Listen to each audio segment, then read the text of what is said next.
In 1999, Staten Island was tense. Boo died, man. I had something to do with that, with my stupidness. And so did the rest of them wounded. Jerome "Boo Estrella was gunned down just 48 hours after allegedly robbing RZA's cousin near the Park Hill projects. So dudes was retaliating for that chain? Allegedly. Yeah, something had to be done about that. Shot in the head and back, his death sparked whispers of Wu-Tang Clan retaliation.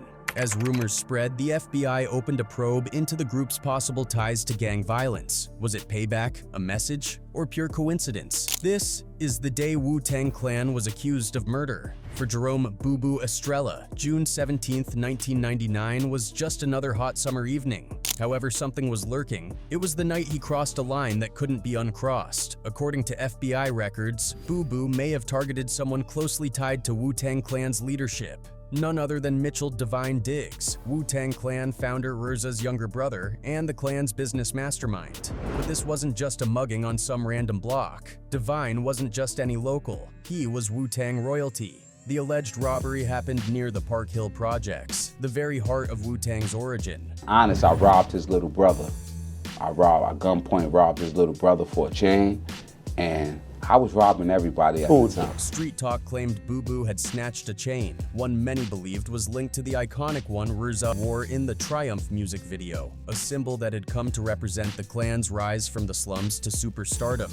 The man in that clip has sparked debate online. Some fans doubt his credibility. But what matters is that law enforcement took the tip seriously. The detail about the chain, coupled with Boo's sudden death, was enough to raise federal eyebrows. The FBI began to compile whispers, statements, and rumors, piecing together a possible motive that pointed directly back to one of the most feared names in rap. Whether Boo knew who he was robbing remains unclear. Some say he didn't care. Others say he did it for clout, desperate to carve a name in the only way the streets respected, by going after giants. But whatever his reason, it may have been the last mistake he ever made. Just 2 days later, June 19, 1999, Jerome "Boo Estrella was found dead in Staten Island, shot multiple times, including twice in the head. The message was loud, and the streets listened. The shooting happened near the Park Hill projects, a rough part of the borough where tension between gangs, hustlers, and crews was always high. Boo didn't just get caught in the crossfire.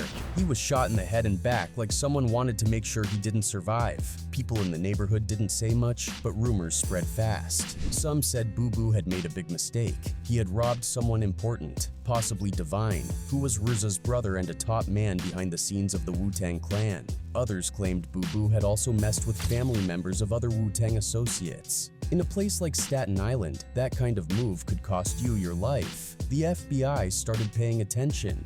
Years later, files showed that federal agents opened an investigation to see if Boo's murder was connected to Wu-Tang. They didn't arrest anyone, but they suspected the killing might have been payback. And Boo wasn't the only one who ended up dead that year. A man named Corey "Shankbank" Brooker, who also lived in Staten Island, was killed in a similar way. According to a federal informant named Paul "Uncles" Ford, Shankbank had also robbed someone tied to RZA's family. A few weeks after Boo's death, Shankbank was found shot and left behind a warehouse. Both cases stayed cold. No one was ever charged. But in the streets, people believed these weren't random killings. They believed they were messages. And back then, even if you didn't have proof, belief alone could shape the way people moved, talked, and stayed silent. This is where the story takes a darker and more confusing turn. In the year 2015, a long-forgotten federal investigation suddenly resurfaced. The Staten Island Advance published a breaking report that shocked both law enforcement and hip-hop fans alike. Buried inside old FBI documents were claims tying the murders of Jerome "Boo Estrella and Corey "Shankbank" Brooker to a revenge plot. According to those records, the conspiracy was said to involve two founding members of the Wu-Tang Clan, RZA and Raekwon. The documents came from sealed court records and surveillance logs collected during a years-long drug and homicide investigation in Staten Island. At the center of those documents was a former gang member turned federal informant who claimed to have first-hand knowledge of what happened behind the scenes. That informant told investigators that RZA had allegedly placed a bounty, $30,000, on the head of Corey Brooker, also known on the streets as Shankbank. The reason was personal. Brooker had reportedly robbed someone close to RZA's family earlier that year. The bounty was said to be a warning, a response, and a final sentence all at once. At the same time, WU-TANG'S name kept coming up in other reports. Local sources in Park Hill said WU had disrespected and robbed people linked to Wu-Tang. While no one could confirm who pulled the trigger, the streets believed that WU's murder was not random. It was retaliation. The FBI had originally suspected something similar. Their files showed that agents investigated the possibility that Wu-Tang members were involved in organizing the killings or influencing local hitters to carry them out. But in the end, the Bureau shifted focus. The official blame was laid on a violent Staten Island drug crew known as the Christian Brothers. They were a small but feared group of who operated out of the same neighborhoods as many Wu-Tang affiliates. Still, the public was surprised that Wu-Tang Clan was even mentioned in connection to the case, given their iconic status in music. It was the fact that federal agents had seriously considered Wu-Tang as part of the equation. Michael Gold, a criminal defense lawyer who represented one of the Christian Brothers, pointed to the FBI files that mentioned Wu-Tang Clan in the investigations. Those 7 words carried weight. For fans, the idea that the legendary group behind Enter the Wu-Tang, 36 Chambers, could be linked to murder was hard to swallow. But for people from Staten Island who had lived through the 90s, it wasn't impossible. Wu-Tang was a rap group, but it was also a movement. It had ties to the streets, and its members came from a place where respect had to be earned and betrayal was often handled outside the law. Whether the claims were true or not, the stain of suspicion would follow the group for years. No charges were ever filed. No one from Wu-Tang was ever officially named as a suspect. But the FBI documents existed, the rumors never stopped, and the deaths of Estrella and Brooker remain unsolved to this day. Anthony Christian and Harvey Christian were not small-time dealers. They were considered the undisputed bosses of one of Staten Island's most feared drug organizations. For more than 20 years, they ran a sophisticated and often brutal operation based out of the Park Hill projects. Their grip on the streets was firm. Their rules were clear, and their power reached deep into the corners of the neighborhood where rap, drugs, and violence all blurred together. The Christian Brothers built their empire in the early 1990s, a time when the crack trade was booming and law enforcement struggled to contain the rising crime rates across New York City. Park Hill, with its maze-like buildings and closed-mouth residents, became their stronghold. From there, they controlled drug distribution, managed turf wars, and enforced their own code through fear and deadly consequences. In 2014, after years of federal surveillance, wiretaps, and undercover work, the Christian Brothers were finally brought to trial. The courtroom was packed. The charges were severe. They were accused of running a violent drug ring, committing multiple murders and ordering hits to protect their operation. Among the murders tied to their crew was that of JEROME "Estrella. The trial revealed layers of chaos that had remained hidden for years. Key to the prosecution's case was the testimony of Paul "Uncles" Ford, a known member of the Bloods who had turned government informant. Ford's testimony painted a bloody picture of power, loyalty, and retaliation. He claimed that WU had not just stolen from random people. According to him, WU had robbed Divine, RZA's brother and a central figure in managing the Wu-Tang Clan's business. That robbery crossed a dangerous line. Ford also testified that Corey Brooker, known on the streets as Shank Bank, had targeted someone else tied to the Wu-Tang family. He claimed Brooker had robbed Raekwon's cousin earlier that same year. To the Christian Brothers, these robberies were not just street-level thefts. They were signs of growing instability. If neighborhood youths felt bold enough to attack Wu-Tang's inner circle, they might start coming for the Christian Brothers next. The prosecution argued that the Christian Brothers decided to eliminate both threats. According to federal files, Anthony and Harvey feared that the robberies would spark turf wars and weaken their control over Park Hill. By eliminating WU and Brooker, they believed they were sending a message to everyone in the neighborhood. No one was untouchable. But even as the Christian Brothers were being convicted, deeper suspicions continued to swirl. Some believed the Christian Brothers acted on their own. Others were not so sure. The timing of the murders and the people involved raised uncomfortable questions. If WU had really robbed Divine, and if Brooker had gone after Raekwon's cousin, then why were the murders carried out so cleanly, so quickly, and with such precision? There were theories that Wu-Tang did not just want justice, they wanted blood.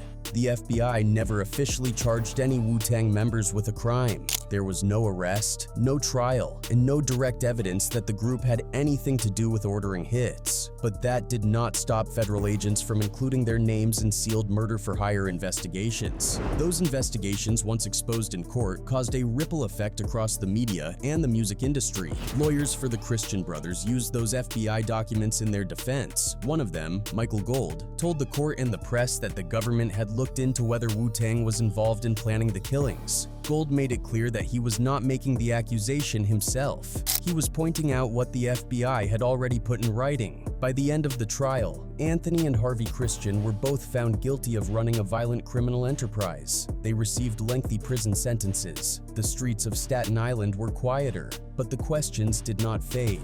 To this day, people still wonder who really made the call to kill JEROME, ESTRELLA, and Cory Brooker. Was it a move to protect a drug empire, or was it a message from people even higher up?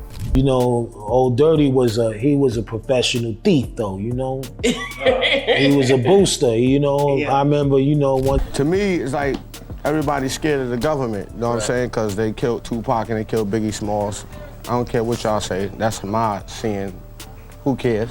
Old Dirty Bastard, born Russell Jones, had always lived with chaos circling around him. By the time the 2000s arrived, he was already known for wild outbursts, legal troubles, and unpredictable behavior.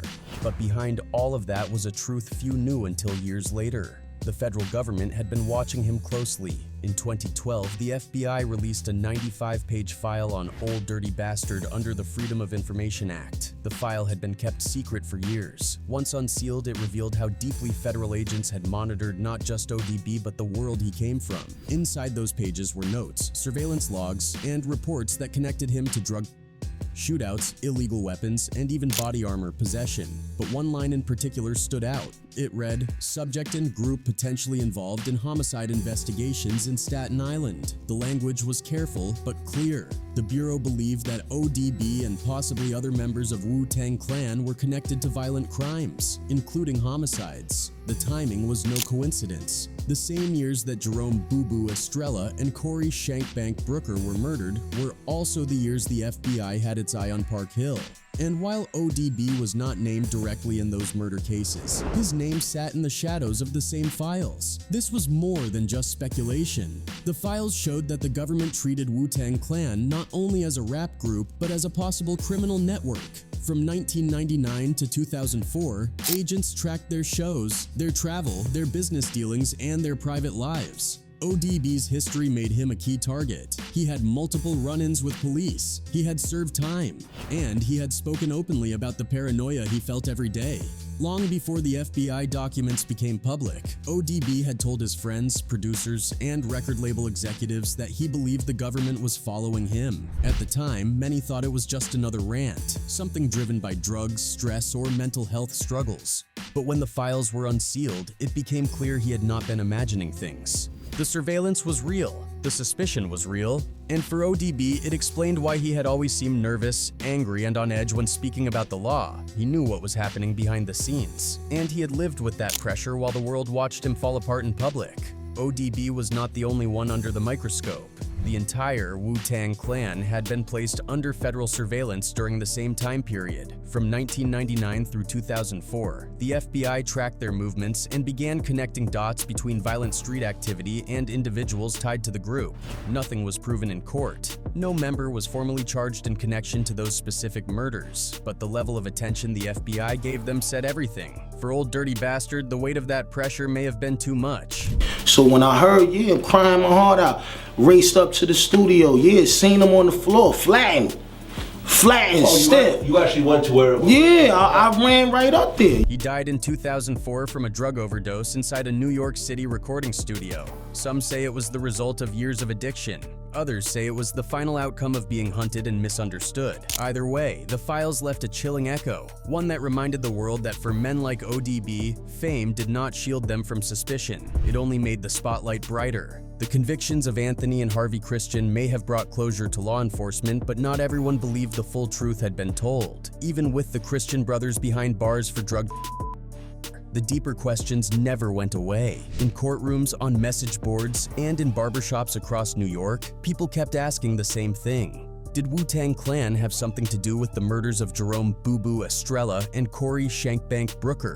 One of the voices that refused to let the question die was Michael Gold, a defense attorney who represented one of the Christian brothers during their trial. In an interview with reporters, Gold made a bold statement. He said, "We just want to know if the feds believed Wu-Tang was involved. That alone changes the whole case." For Gold, the issue was not about proving guilt or innocence. It was about the weight of suspicion. If the FBI believed that members of Wu-Tang Clan had played a role in organizing or encouraging the murders, that would shift the narrative entirely. It would mean the case was never just about drugs. It would mean it was also about power, revenge, and silence within the most influential rap group of its time. But no charges were ever filed against anyone in the group.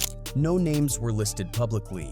No courtroom ever heard direct evidence linking Wu-Tang Clan to a murder-for-hire scheme. So the question remains, why not? Some believe the answer is simple. Wu-Tang was smart, its leadership was careful, and its members were surrounded by tight circles of loyal people. They kept their business clean, or at least well protected. If anything violent did happen, it never reached the surface. Nothing left behind, nothing to tie them in. Others believe the story has been exaggerated. They argue that rumors and suspicion are a natural part of fame, especially in hip-hop. In their eyes, the federal investigation was more about fear and bias than truth. Wu-Tang was powerful, loud, and unapologetically from the streets. To some agents, that was reason enough to keep them under surveillance. Still, the facts cannot be ignored. Federal agents did investigate Wu-Tang Clan between 1999 and 2004. They pulled files, they watched movements, they questioned sources, and they wrote reports connecting the group to ongoing criminal activity in Staten Island. One document even included the statement that the group was potentially involved in homicide investigations. That was not a rumor printed in a tabloid. That came from the FBI's own files. Over the years, members of Wu-Tang Clan have acknowledged this attention. U-God has spoken about the stress of being watched. Inspector Deck has recalled how the group felt they were being followed, recorded, and treated like suspects long after they had found commercial success. Even RZA has alluded to the pressure they were under during the late 1990s and early 2000s. These were not just men telling stories through music. They were living through real tension, trying to balance their pasts with their present, and dealing with the fact that no matter how far they rose, they could still be seen as threats. For many fans, that's what makes this theory so powerful. The possibility that Wu-Tang may have had knowledge of what happened to Boo Boo and Brooker touches a deeper truth about the time they came from. In neighborhoods like Park Hill, rap was more than entertainment. It was a way out. But it was also a reflection of everything around them: loyalty, betrayal, respect, and survival. The line between music and the streets was thin, and for some, it may have disappeared completely. Whether Wu-Tang was ever directly involved in those killings may never be known, but the fear, the suspicion, and the whispers continue to follow them, and the theory refuses to fade. Wu-Tang Clan came out of Staten Island in the late 1980s and early 1990s. The group was shaped by neighborhoods filled with poverty, violence, and a code that demanded respect to survive. Their music was more than entertainment. It reflected real life. It carried pain, purpose, and power. You know, we started off in a van and everybody laying on each other's shoulder, right? And we went from being gold to headed towards platinum. From the start, Wu-Tang stood for something bigger than rap. Staten Island, often forgotten in New York's hip-hop scene, suddenly became central because of them. As the group gained fame, building careers in music, film, and fashion, the past still followed them. They never fully escaped the streets that raised them. Tracks like Protect Ya Neck and Cream weren't made-up stories. They were raw survival guides. RZA's messages, inspired by the 5% Nation, gave their work a sense of purpose. But their music also warned of betrayal and revenge. It reflected a world where loyalty was everything and disrespect had a price. In 1999, Jerome "Boo Boo" Estrella was murdered just 2 days after allegedly robbing Divine, RZA's younger brother. No Wu-Tang member was charged. The FBI looked into it. The public whispered, but no one could prove a direct link to the group. Still, the timing was suspicious. Boo Boo's robbery was bold. His death felt too sudden. In Park Hill, where silence and retribution often went hand in hand, people saw the killing as a message. Even after Anthony and Harvey Christian were convicted, the questions didn't go away. Some believed they acted on their own. Others thought they were covering for someone else. To many, it wasn't about court verdicts. It was about how power worked in the streets and who really had it. Wu-Tang's success didn't erase their origins. Instead, it brought more attention to them. Some fans wanted to believe the group had moved past street life, but the FBI investigations, informant reports, and unsolved murders kept raising doubts. Over 2 decades later, WU ESTRELLA's murder still casts a shadow. The story remains unsolved. Surrounded by rumor and mystery, it's become part of hip-hop folklore, a tale that blends truth with myth. Wu-Tang Clan changed music forever. Their legacy is built on skill, strategy, and survival. But no matter how far they rose, they could never fully leave behind where they came from. Wu-Tang is forever, but so are the questions.